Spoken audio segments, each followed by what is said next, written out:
After becoming Commerce Secretary, Wilbur L. Ross Jr. retained investments in a shipping firm he once controlled that has significant business ties to a Russian oligarch subject to American sanctions and President Vladimir V Putin's son-in-law, according to newly disclosed documents. The shipper, Navigator Holdings, earns millions of dollars a year transporting gas for one of its top clients, a giant Russian energy company called Sibur, whose owners include the oligarch and Mr. Putin's family member. Despite selling off numerous other holdings to join the Trump administration and spearhead its America First trade policy, Mr. Ross kept an investment in Navigator, which increased its business dealings with Sibur even as the West sought to punish Russia's energy sector over Mr. Putin's incursions into Ukraine. Partnerships used by Mr. Ross, whose private equity firm has long been the biggest shareholder in Navigator, have a 31% stake in the company. Though his personal share of that stake was reduced as he took office in February, he retained an investment in the partnerships valued between $2 million and $10 million, and stood to earn a higher share of profits as general partner, according to his government ethics disclosure and securities filings. Mr. Ross's stake in Navigator has been held by a chain of companies in the Cayman Islands, one of several tax havens where much of his wealth, estimated at more than $2 billion, has been tied to similar investment vehicles.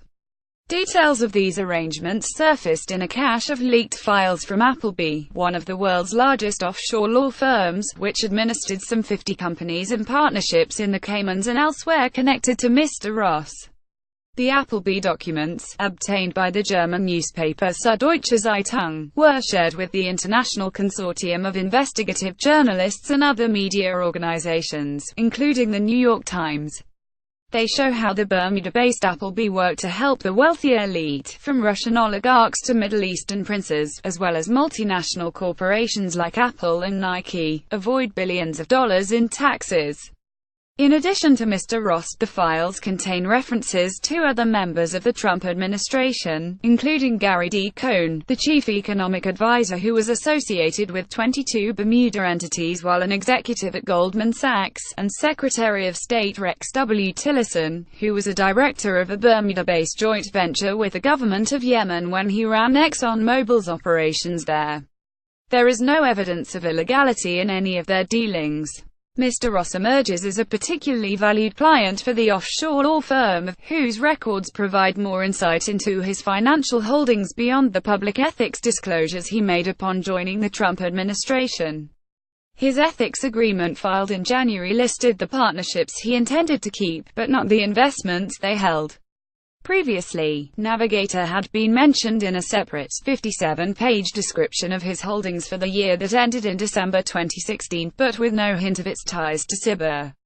Mr. Ross during his confirmation hearing in January. Aldraguth, New York Times. Sibur's top ownership, including Gennady Timchenko, who is Mr. Putin's friend and judo partner and is subject to American sanctions, and Kirill Shamalov, who is married to the Russian president's youngest daughter, makes it a company with crony connections in Moscow, said Daniel Fried, a Russia expert who served in senior State Department posts in Republican and Democratic administrations.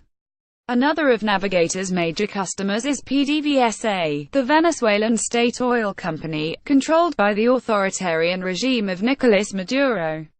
The Trump administration imposed sanctions on PDVSA this summer.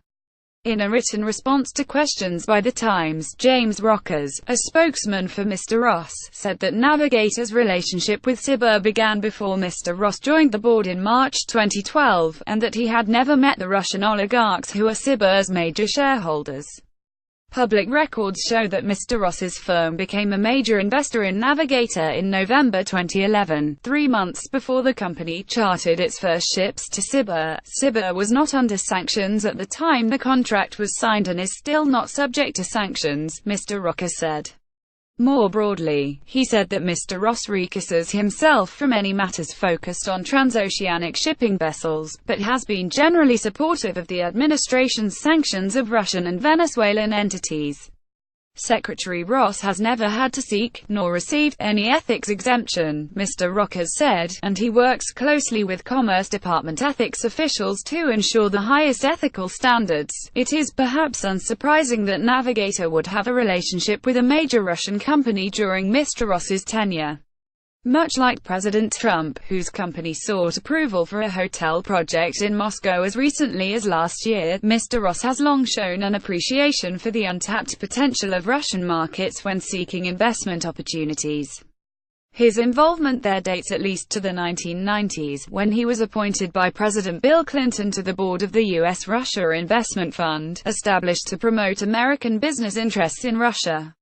Since then, in addition to Navigator, his firm also acquired a German rail car company, VTG, which pursued an expansion strategy in Russia before Mr. Ross sold his stake in 2016. And Mr. Ross led a private bailout of the Bank of Cyprus, long regarded as a favorite financial haven of wealthy Russians, after the worldwide economic crisis crippled the Cypriot banking system. In the wake of reports of Russian interference in the United States presidential election, multiple investigations have explored potential business ties between Russia and members of the Trump administration. While several Trump campaign and business associates have come under scrutiny, until now no business connections have been reported between senior administration officials and members of Mr. Putin's family or inner circle. Mr. Ross led a private bailout of the Bank of Cyprus, considered a favorite financial haven of wealthy Russians, after the economic crisis crippled the Cypriot banking system. Sean Gallup, Getty Images. During Mr. Ross's confirmation process, he was asked repeatedly about his business ties to Russia, mostly related to his former role as vice chairman of the Bank of Cyprus, where he dealt with Russian investors but also forced some of them out of the bank. He was also asked about his investment in another shipping company, Diamond S, and whether its dealings with China could pose a conflict with his government duties. But he faced no questions about Navigator and its significant financial relationship with Sibur. Mr. Rockers did not respond to questions about the current status of Mr. Ross's investment. If Mr. Ross stands to benefit, albeit indirectly, from a Russian firm controlled by members of Mr. Putin's inner circle, it poses a potential conflict with his role as the lead cabinet member on trade policy, ethics experts said. Richard W. Painter, who served as chief ethics lawyer in the George W. Bush White House and has emerged as a frequent critic of the Trump administration, said that while Mr. Ross's continued investment in Navigator would not violate any laws, it created other ethical concerns. Apart from those legal issues, Mr. Painter said, "I'd be very concerned that someone in the U.S. government was making money from dealing with the Russians. As for Navigator, its leadership sees blue skies ahead with one of its key investors now at the helm of American trade policy." On November 30 of last year, hours after being nominated as Commerce Secretary, Mr. Ross celebrated at Gramercy Tavern, an upscale Manhattan restaurant, at an event hosted by Navigator. He and David J. Butters, Navigator's chief executive, arrived early to a private room and had a chat. "Your interest is aligned to mine," Mr. Butters recalls Mr. Ross saying, according to Bloomberg Businessweek. "The U.S. economy will grow, and Navigator will be a beneficiary. The New York Times would like to hear from readers who want to share messages and materials with our journalists." Looking east, Mr. Ross's foray into transoceanic shipping took off in 2011, when his private equity firm, WL Ross Co., were assembled teams of investors to acquire major stakes in Diamond S Shipping and Navigator Holdings. Both firms specialized in chartering tankers to petroleum companies that need to move gas, oil and petrochemicals around the world. With Mr. Ross's involvement, they would expand their business interests in China and Russia. The investments, eventually totaling more than $600 million in Diamond S and about $240 million in Navigator, were in keeping with Mr. Ross's strategy of buying up shares in undervalued companies and turning them around. It is a business model that has earned Mr. Ross, a 79-year-old Ivy League-educated son of middle-class parents from New Jersey, the sobriquet of King of Bankruptcy.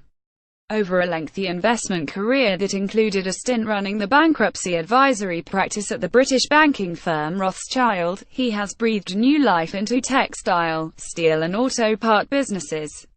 While at Rothschild in the early 1990s, he led a group of bondholders in a restructuring of the floundering Trump casinos in Atlantic City, preserving a stake for Mr. Trump because, as he reportedly assured disgruntled investors, the Trump name was still very much an asset. Mr.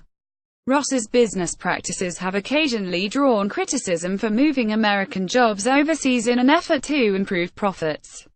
A Reuters analysis of Labor Department statistics found that his takeovers shifted 2,700 jobs in automotive, textiles and mortgage finance to, among other places, China, India, Mexico and Nicaragua. In the statement to The Times, Mr. Ross's spokesman said, "Private equity firms have a responsibility to their investors to optimize corporate structures, and Secretary Ross has decades of experience that he is now using to benefit American workers." As worldwide shipping concerns, Diamond S and Navigator did not have much of a labor footprint in the United States when Mr. Ross and his investors took over. But the way both companies did business would pose potential conflicts with American interests in other ways.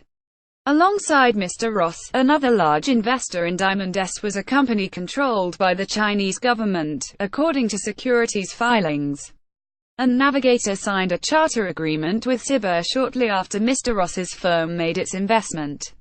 Sibur said in a statement that any negotiations with Navigator over the years were carried out by its executives, not its major shareholders, and that no meetings were held with Mr. Ross.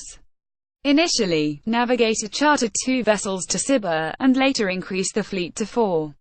The relationship proved to be so profitable that Navigator's chief executive, Mr. Butters, told investors in a 2016 conference call how Navigator benefited as Sibur beat out American competitors in the growing European energy market. Russia is pipelining as much natural gas as needed into Europe, and liquids are being shipped into all areas of the continent in increasing amounts, all in competition with longer-haul U.S. exports, Mr. Butters said. Putin Connections is one of the largest gas companies in Russia. Sibur is not just any private business. It was created by the Russian government and maintains a close dependency on Moscow, even after its sale in 2010 to Mr. Timchenko and Leonid Mikhelson. The two men are typical of Russian moguls who have benefited from state-owned assets and are expected to remain loyal to the Putin government, said Amos J. Hochstein, a top energy diplomat under the Obama administration. Mr. Putin Center, visiting a Sibur plant in 2013. The Russian oligarchs Leonid Mikhelson, center-left, and Kirill Shamalov, far-right, are among the company's owners. Mr. Shamalov is married to Mr. Putin's youngest daughter, Mikhail Klementiev. Sputnik Kremlin, via Reuters. When you start doing business with Russian energy companies like Gazprom and Sibur, you're not just getting into bed with the company, Mr. Hochstein said. You're getting into bed with the Russian state. The ties to the Russian president, however, proved to be a double-edged sword for Sibur's owners. In 2014, after Russia seized Crimea from Ukraine, American and Western allies imposed economic sanctions on key Putin associates, including Mr. Timchenko. A few months later, the United States barred banks from providing new financing to another gas company, Novatek, belonging to Mr. Mikhelson. Sibur itself was not targeted, but financial institutions, including Bank of America and the Royal Bank of Scotland, backed away from loans to the company, according to news reports at the time. Moscow stepped in to help in May 2014, when a government-backed financial consortium bought a shipping terminal from Sibur, and pledged to expand export capacity, while allowing Sibur to remain the terminal's sole exporter of gas. Then, in September 2014, as sanctions pressure was growing, Mr. Timchenko reduced his holdings in Sibur by selling a 17% stake to a junior shareholder, Mr. Shamalov. A year earlier, Mr. Shamalov, whose father is a friend and former business partner of Mr. Putin's, had married the Russian president's daughter Katerina. His Sibur purchase, which pushed the 32-year-old Mr. Shamalov's investment to more than 20% of the company, was financed by a $1.3 billion loan from the state-backed Gazprom Bank. Mr. Shamalov sold part of his stake in April, reducing it to 3.9%. Most of these financial machinations were carried out through offshore companies on Cyprus, where Mr. Michelson and Mr. Timchenko held their investments in Sibur and did business with several Cypriot banks. During the summer of 2014, Mr. Ross had become the Bank of Cyprus vice chairman, though there is no indication that he crossed paths with the two oligarchs during his tenure there. His position at the bank required him to step down from the board of Navigator, however, even as he retained his investment in the company. His close associate at WL Roscoe, Wendy L. Teramoto, took his place at Navigator and, later, left to join Mr. Ross as Chief of Staff at the Commerce Department. Despite the reticence of Western financial institutions to do business with Sibur and its owners, Navigator's relationship with Sibur continued to grow. From 2014 to 2015, the portion of Navigator's total revenue that came from Sibur jumped to 9.1% from 5.3%, making the company one of its top 5 clients, according to securities filings, before dipping to 7.9% last year. Ethics disclosures as WL Roscoe expanded over the years. It used Appleby, the offshore specialist, to set up an increasing number of entities in tax havens, many in the Cayman Islands. This British territory in the Caribbean levies no corporate or personal income tax on money earned outside its jurisdiction, and requires little disclosure of corporate ownership. By 2014, Mr. Ross and his investment company were among Appleby's top 20 clients. After he was nominated as Commerce Secretary, Mr. Ross filed an agreement with the Federal Office of Government Ethics saying he would resign from WL Roscoe, and divest from 80 companies and partnerships, but would keep a stake in 9 others that held assets in real estate financing and mortgage lending and transoceanic shipping. The underlying assets were not specified. Mr. Ross at Trump Tower in Manhattan last year. Leaked files from an offshore law firm have provided insight into his financial holdings beyond the ethics disclosures he made on joining the Trump administration. Sam Hodgson for The New York Times. His financial disclosure form offered more detail, including a list of assets that had been held by each of the partnerships that he retained. Navigator holdings appeared in connection with 4 Appleby-managed Cayman partnerships. Mr. Ross's ethics filing valued his stake in those partnerships at between $2.05 million and $10.1 million, a fraction of the partnership's combined 31.5% stake in Navigator, which based on the firm's recent stock price, was worth roughly $179 million. In all, WL Roscoe remains Navigator's largest shareholder, according to the shipping company's most recent annual report. Federal ethics law requires officials to recuse themselves from matters that would have a direct and predictable effect on their financial interests or cause a reasonable doubt about their impartiality.